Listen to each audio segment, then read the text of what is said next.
Now,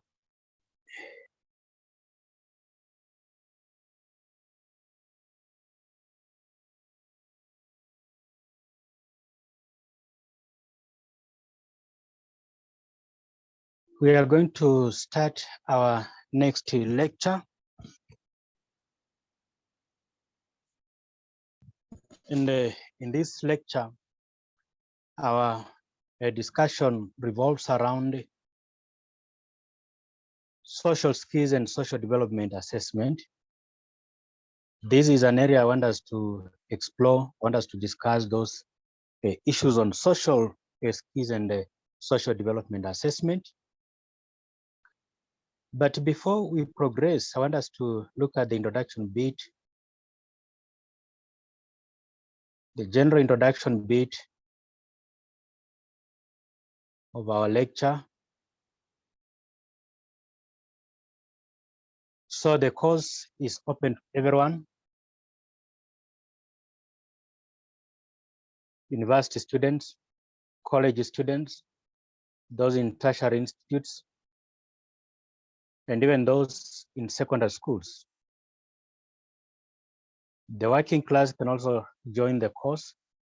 It's a course that is important and it caters a number of issues that help professionals and those here to join the profession.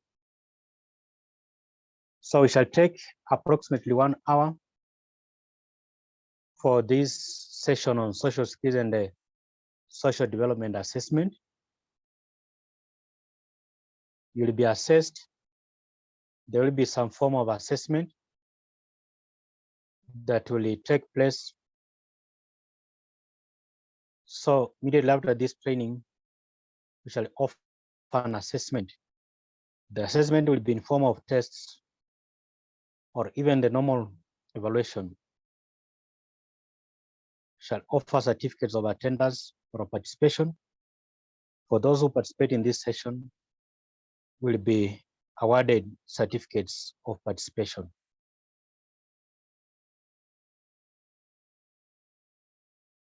Now, then we move on to something else, and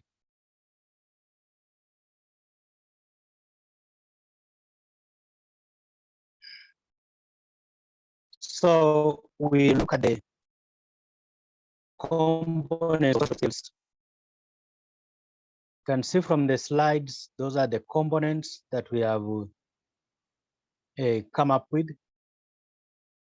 So in a nutshell, social skills comprises a number of components.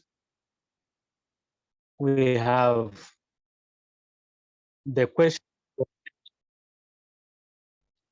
you need to work with individuals. But even before I start talking about this diagram, I want to give you some 2 minutes. You look at the diagram, then after you have exhausted your focus on the diagram, try to understand what those arrows mean. Then I'll talk about those components of social skills or what social skills encompasses. So take some 2 minutes and look at the picture there. Try to understand what it talks about. Then we shall pick up from there as we move on.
Now, I hope you have interacted with that diagram on the screen.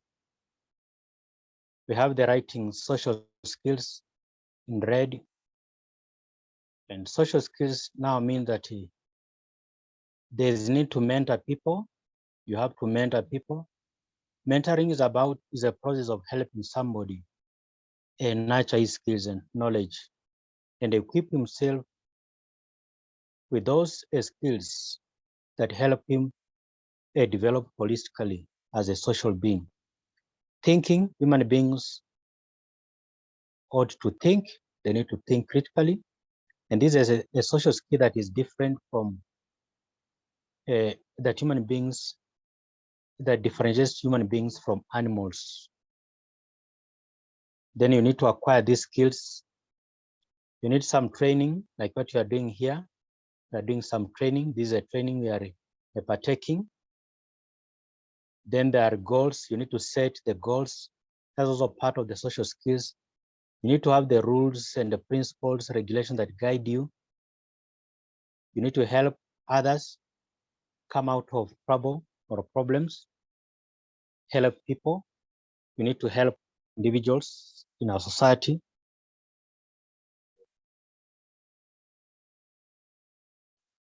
Then you need to be competent in whatever you're doing.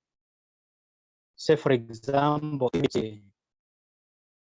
a task or a job that you are given, then you ought to be competent. You need to be very competent, coordinate your tasks well with your people, coordination, form alliances or groups to assist you. You need to develop these social skills, develop the social skills. You need to have the ability to perform tasks. So that ability, that knowledge, perform tasks or activities given. Learning, you ought to learn. In social skills, the most important thing is that human beings keep on learning. People do not stop learning. Learning ends when somebody dies, but learning should be a continuous process right from childhood up to old age. That is very important.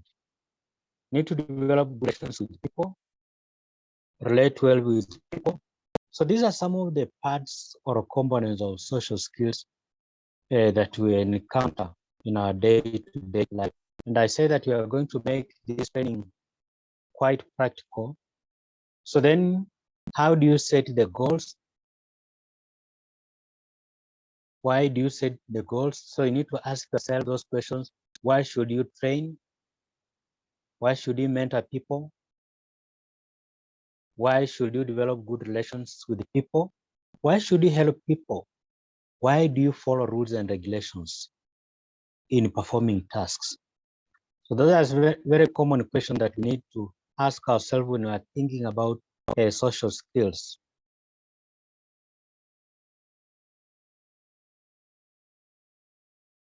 Next is that social skill has categories.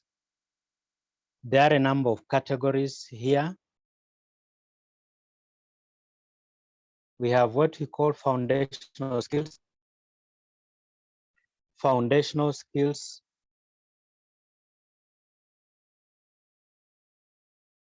So foundational skills involves how people maintain eye contact when talking to someone. You recognize and respect personal space. So personal space is very important, it's very key. So you need to recognize and respect that personal space. So understand the gestures and facial expressions people use in communicating. So you need to understand the gestures and the facial expression because these are also forms of communication that sometimes are abused. So understand the gestures and the facial expressions of individuals. We also have what you call interactional skills under foundational skills. So these are skills that are necessary for getting along with others. They are a demonstrate understanding of turn taking, the ability to assess a situation, and following the direction of conversation. So individuals who have strong interpersonal skills are usually more successful in making friends, getting along with others, and achieving life success. So you need to develop good interpersonal skills so that you cope with the friends, you get along with us, and you make many friends in our community. We move on and look at the interaction skills again. So interaction skills involve the following. So before we talk about those types of skills, under interaction skills as a component of social skills, I want to state and clearly explain that interaction is about a conversation, it's a dialogue, it's a discourse, and interaction is the way in which people talk to each other. The manner in which people share experiences through speech. That's what you are referring to as interaction skills. So the first form of an interactional skill is resolving conflict. So you move on to resolve conflict because you have good interaction skills. You solve conflicts of people that are fighting or who are planning to fight, or people who have disagreed on certain issues. Taking turns. How do you take turns in a conversation? You wait for somebody to talk, finishes first, then you pick up your turn.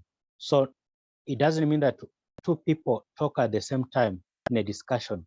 One ought to talk, finish, then after you have finished talking, another speaker picks up. So it's not a question of people talking at the same time, interrupting each other. So that's why you are talking of taking of turns. So how do you begin and end your conversations? Like sometimes when you are going to teach people or you are meeting people, you begin by a greeting, then you have talked to them, they have given you some support, then you end a conversation by appreciating the people. So then you also need to determine appropriate topics for conversation. Appropriate topics for conversation, topics that are relevant, topics that are lively, topics that are worth discussing. You don't just pick a discussion from any angle. Identify good or appropriate topics for conversation. So then you are also able to interact with authority figures. Interaction skills help to interact with authority figures. So apart from the interaction skills, we also have what you call cognitive skills. Cognitive has to do with the mind. And at this point, we shall look at the social perception. How do you perceive other people? How do you make choices? Making choices in life. There are a number of choices that people make, people endeavor to make, and those choices are very key. So you need to think about how to make it in life, choices in terms of education, courses, choices in terms of jobs, choices in terms of how to make friends, and then as you develop, how do you monitor yourself?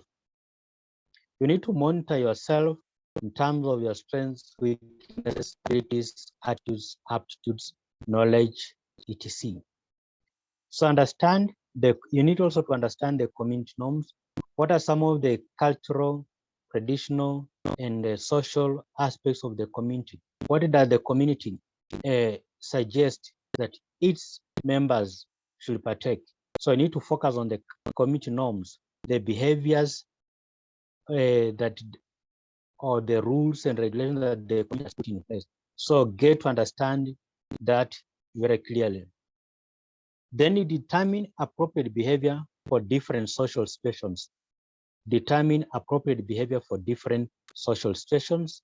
Appropriate behavior for different social situations. So behaviors emanate from different aspects of life. When you are going to play a game, football, there are behaviors you exhibit. When you are going to class, there are some behaviors you need to have. When you are going to the supermarket, the shops, there are some behaviors. When you are interacting with your parents, there are those behaviors that you need to have as an individual. So determine appropriate behaviors for different situations.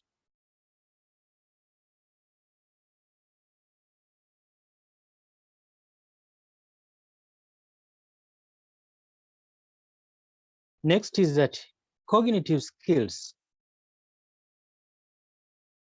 as we shall see here, encompass the skills a person's brain uses every day to think, learn, remember, reason, and pay attention. So these are the skills that helps us to think, learn, remember, and even reason. So skills that help an individual to learn, remember, reason, and even think are what we are calling as cognitive skills. They are a focus of the brain or the mind. So therefore, children are bombarded with information throughout their day, and they must learn to sort through it and process which information is important and necessary to succeed in many different situations. So children get a lot of information during the day. During daytime, children get a lot of information. There is a lot of information that children come across, and therefore they need to be helped to sort out which information is important, which one is key, which one is the kind of information that will help him or her develop intellectually. So there are also these are the skills of attention, memory, thinking. So these skills are essential for cognitive growth. So we move on, and I want to give you some pictures. I'll present some two pictures here, then you look at the pictures, then we shall proceed.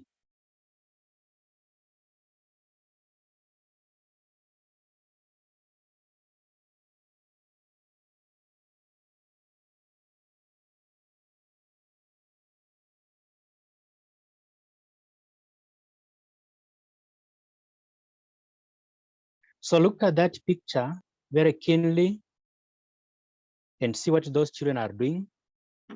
Then we shall endeavor to talk about those pictures briefly.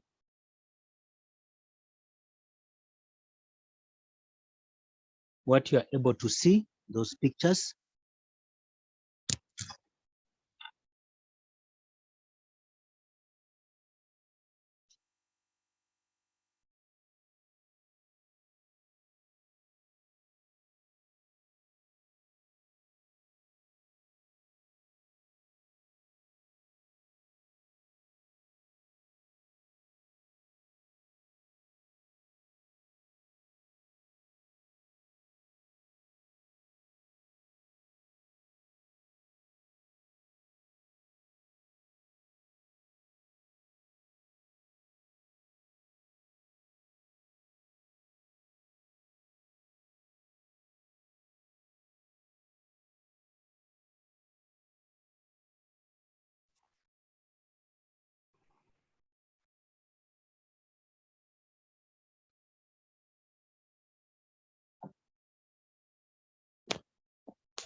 So far, so good.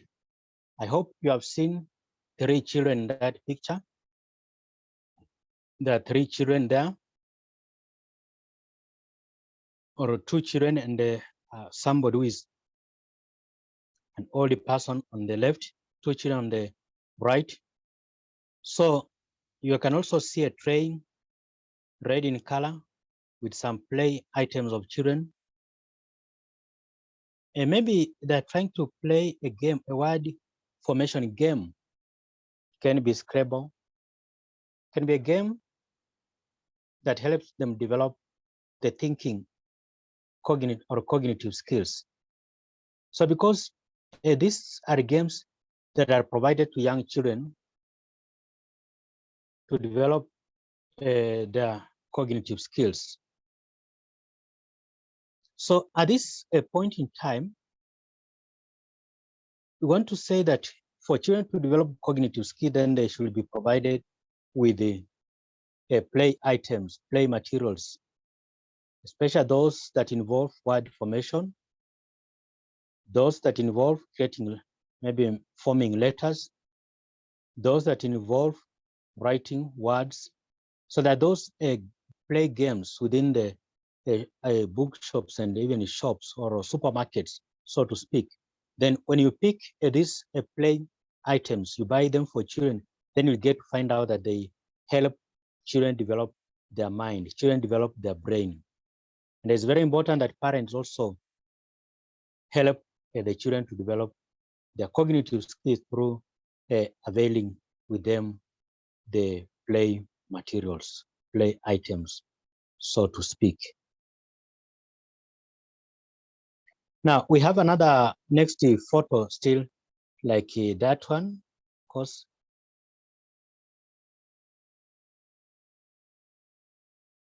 So you can see that photo. Again, it's a photo of children, and these children are playing a game too. Which game are they playing? So which game are the children playing? You can also take some minute or some few seconds and look at the game that these very children are playing.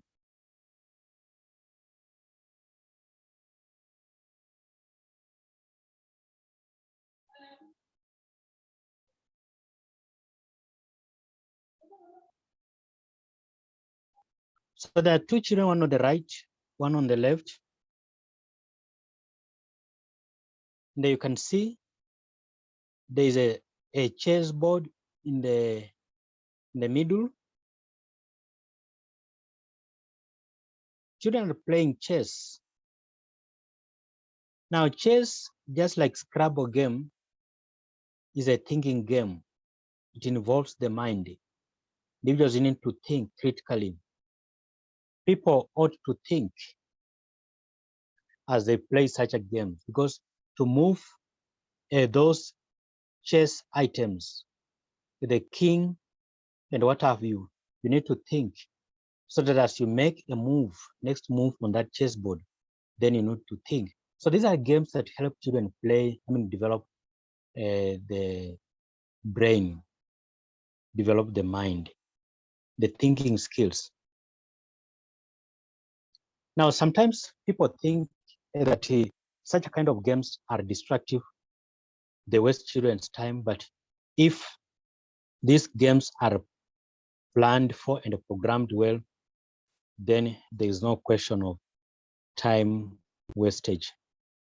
Children will be learning how to form, how to read, how to form letters, how to form words, and how to form sentences. Chess will help children with the thinking skills and the social skills, how to relate with the people, how to play with the people, the rules of the game, and those rules can be applicable in the day-to-day life. So those are the two games that we have demonstrated there. I've shown you those two games, so we move on.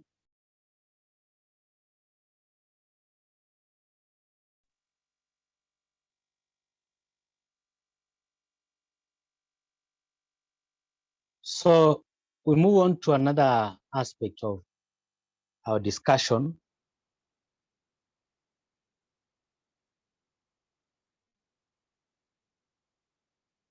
So the essential cognitive skills. So what are the essential cognitive skills that people need to have, individuals need to have?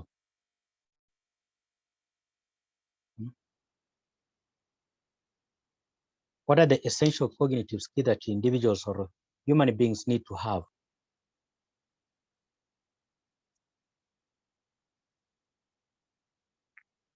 Now we begin this way. The first one is attention. We are saying that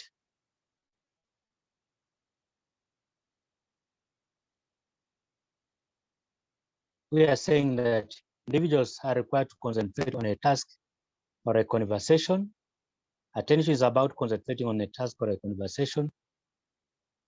And by the time reaches the age of 8, should be able to concentrate on one thing for longer than 15 minutes, while at the same time ignoring distraction.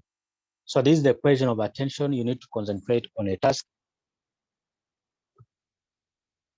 that you are taking, not performing two tasks at the same time, not have a divided mind memory. So this equips a child to retain what he has learned and experienced, providing a base upon which future knowledge will be built. So memory is about retaining what has been learned and experienced. You keep it in memory. So that's the second essential cognitive skill, so that as you learn, as you be trained, you need to keep whatever you learn in memory.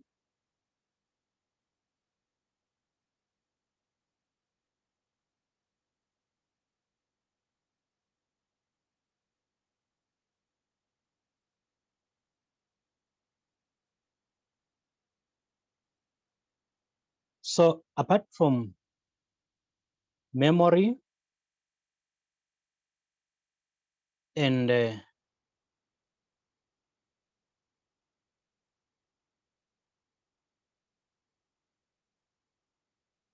attention, the next component is thinking. And what is thinking? This encompasses the ability to reason and find solutions to problems. So ability to reason and find solutions to problems is what we are referring to as thinking. Then a child must, if he is accomplishing what he set out to do, and whether or not needs to ask for help. So a child should be assisted, should be given some support, should be given some guidance to think. So this is the base of self-advocacy, which is critical for children. So the abilities to reason effectively, solve problems, think abstractly, reflect and plan for the future depend on the cognitive competence. So it depends on the cognitive competence of an individual. Cognitive competence of an individual. So reasoning is about cognitive competence. Solving problem is about cognitive competence, etc. So then we move away from what we have been referring to as the cognitive skills, essential cognitive skills, thinking, memory, attention, among others. Then we look at what social skills assessment entail.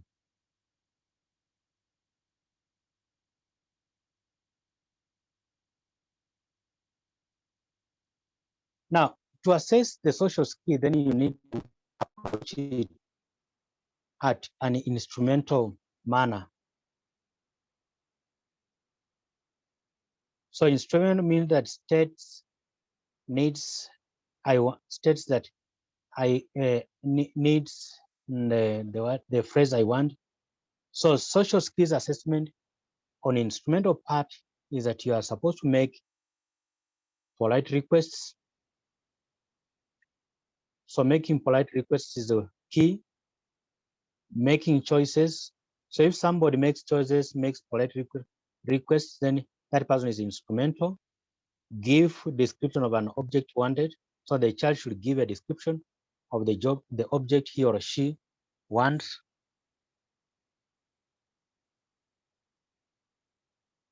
Express a specific personal need.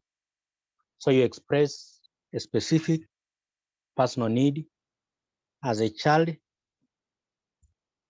Requests for help. So these are some of the instrumental parts of an assessment, so to speak.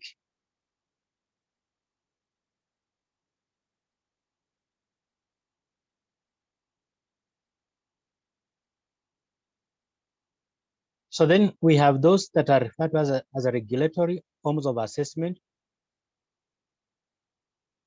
So the child gives commands. For example, do as I tell you. The child gives directions to play a game. So these are commands. He gives directions to make something. He can give direction to make something.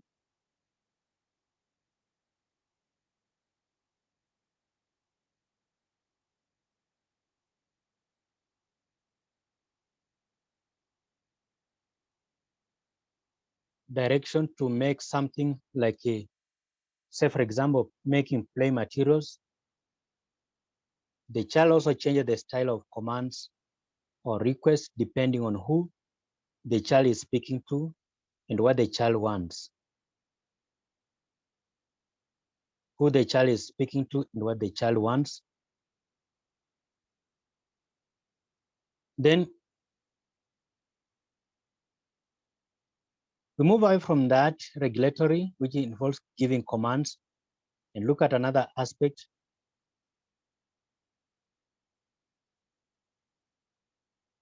So personal assessment, where a child expresses feelings.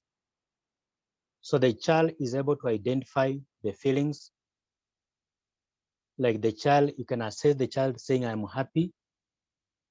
He explains those feelings, saying that I'm happy because it's my birthday, for example.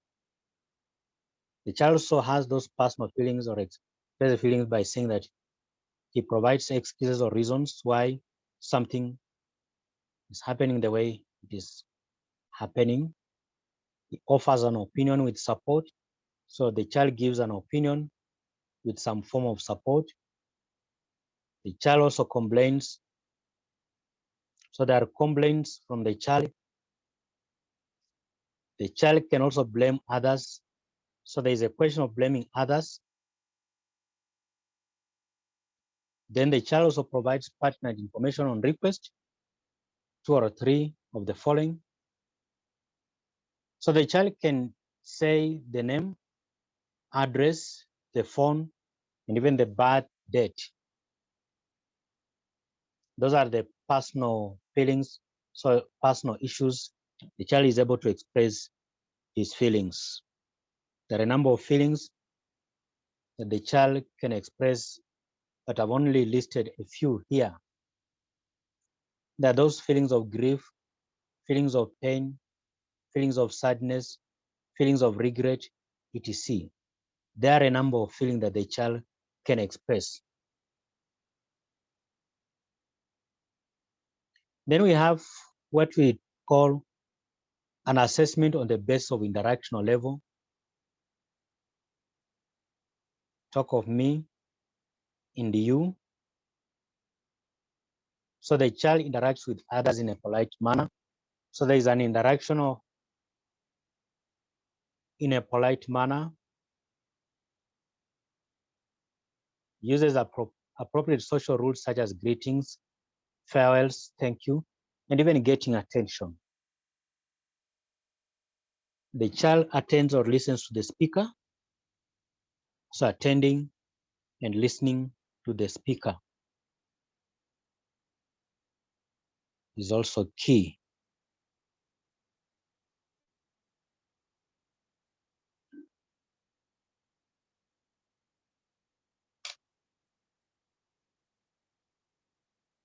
So he revises and repairs an incomplete message. So if the message is incomplete, then the child is in a position to revise, is able to repair the message, is able to complete that particular message. So the child also initiates a topic of conversation. It doesn't just start talking in the middle of the topic.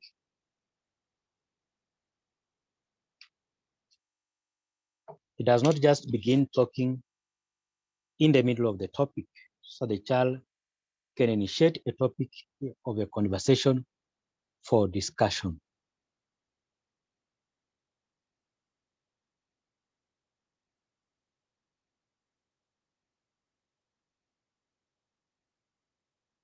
He can also maintain a conversation and is able to keep that conversation going. The child is able to maintain the conversation and is able to keep the conversation going, can participate in the conversation. He can also end a conversation, doesn't just walk away. So the ending of the conversation is also key. It's very important to the child. So more other examples of interactional approaches to a conversation are as follows. Or assessment, forms of assessment. How do you assess a child on interactional level? The child is able to interject appropriately in an already established conversation with others, makes apologies or gives explanations of behavior. So the child is able to make apologies, can apologize, can give explanations of a certain behavior. So the child is also able to request clarifications. So there is a request for clarification. And we can also say that the child states a problem. He can mention a problem. He can list a problem. He can highlight a problem. So then the child also able to criticize others. So there is that criticism that he offers to others. Those who have done something wrong, he's able to criticize. Then the child is also able to disagree with others. So there is that disagreement with others, disagreeing with others. He compliments others, appreciates others. That's what we are saying. He compliments others. He appreciates others.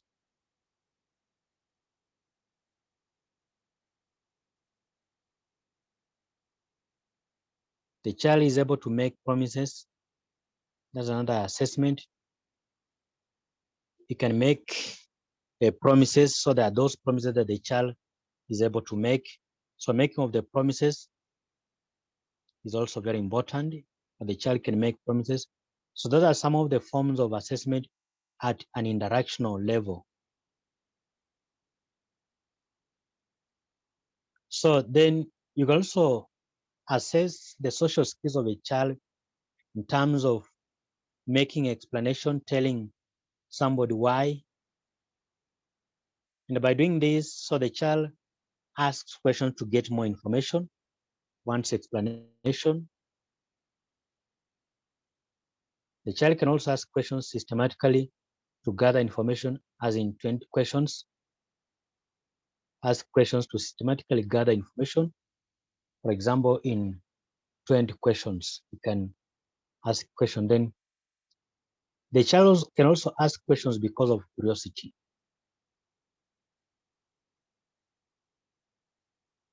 Curiosity. The child can ask questions because of curiosity.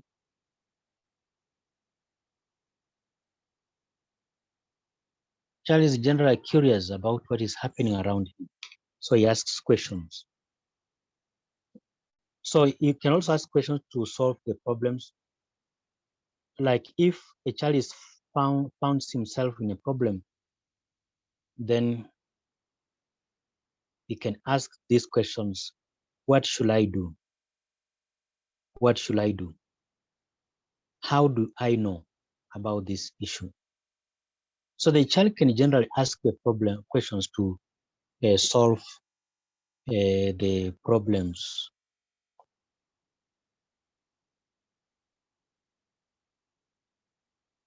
You can also ask questions to make predictions. Asking questions to make predictions, very important. Ask questions to make predictions. So the child can make predictions on a number of issues, like what will happen if I do this? What will happen if I don't partake this activity? What will happen if I don't participate in this issue that is raised? Those are things that we are talking about here.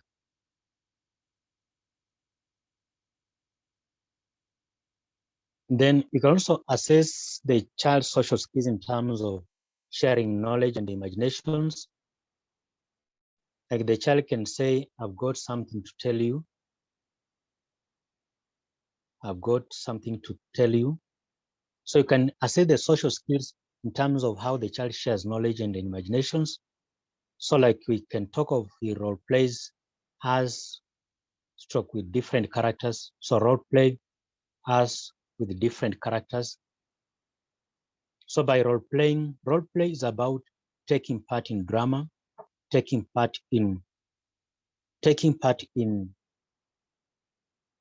activities like in a play. You can also role play with the props, bananas as a phone. So he picks a banana, then he puts on his ear, and he thinks that the banana is a phone, and he starts making an imaginary call or imaginary calls.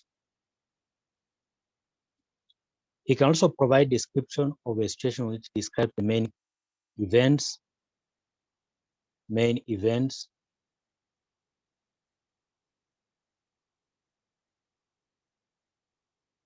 The child is also able to retell a story which has been told to them, retelling a story. So that's also another way of sharing knowledge and imaginations. Can also relate the content of a 4 to 6 frame picture story using correct events for each frame. Then on sharing knowledge and imagination, we can also have these forms of assessment. He creates an original story with a beginning, several logical events, and an end. So the child is able to create an original story with a beginning, it has events, and it has an ending. You can also explain the relationship between two objects, actions, or situations. So there is an explanation of between two objects, actions, or situations. The child is also able to compare and contrast qualities of two objects, actions, or situations. So you can say that, for example, the child can say, for example, this material that I'm holding here is which color? This one. So you can say, you can give the quality of this object as black in color. But if we get this other, we can, so this material is black in color and it's rectangle in shape. So the child can give that clarification on the quality of the object. The child can also say that this a piece of wire is white in color. So that's the quality. You can also say that this paper is white in color, but this pen has blue color and the white color. But this cup that I'm holding here, the cup is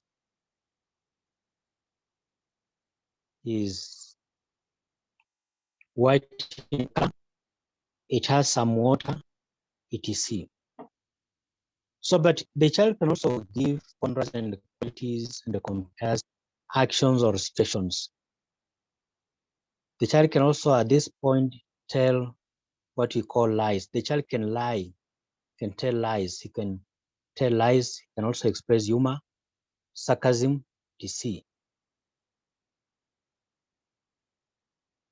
Now, on social assessment, then we are saying that you need to develop a goal, evaluation, you need to have progress, you need to get the results, you need to get a plan, audit, analysis, measure, even risk. So you need to have the goal while you're assessing. You need to evaluate the learners, find out their progress, what are the results of assessment, what plan do you have for those results?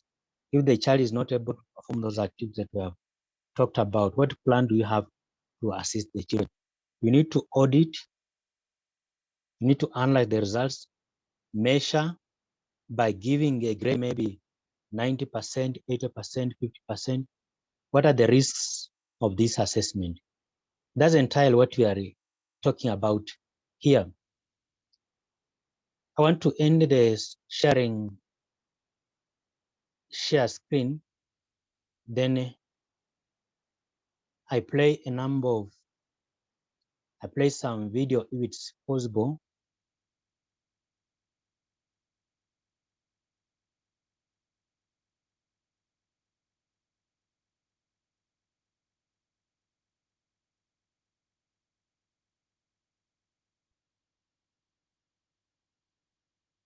So I want to play some 2 videos or 1, just to help you understand this concept of social skills.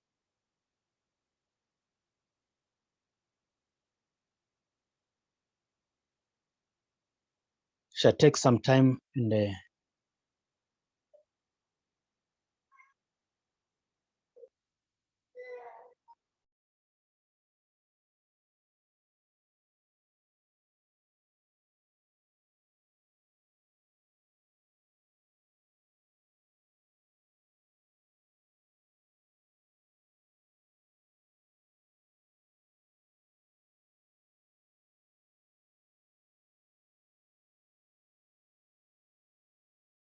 social skills, because we know how to maintain conversation with strangers. Social every now skill, because then manage to make every now skill people love, because then manage to make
his house for lunch and being left alone in the kitchen island with a moody 10-year-old son, or being introduced into a playroom with 2 shy 5-year-olds. And we may swiftly grow bewilderingly tongue-tied and inept. The reason is that children are unable to do any of the normal things that ease social encounters between adult strangers. They don't ask polite questions about what we've been up to. They have no feeling for our lives or what might be important to us. They don't do the new, and they can't usually tell us much about themselves and their enthusiasms. If we ask them why they like a toy or a film, they tend to look blank and say that they just like it. That's all. So, for all their sweetness, children present formidable and fascinating barriers to social fluidity, which is also why they are the great tests for our lives. One's mastery of the arts of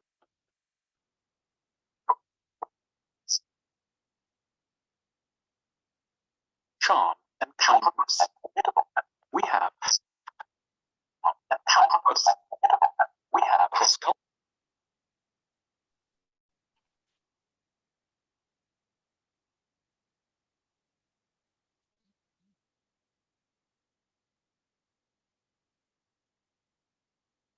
Career growth.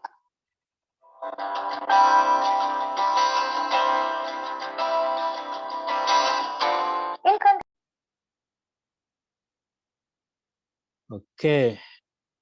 Thank you very much. We have had some time, an hour, of course, talking about the social skills and the social assessment. We were to play a number of videos, but due to time, we shall not play those videos. We shall stop at that point. Then we pick up another session at another time. Thank you for your time. Let's meet during the next session. Bye.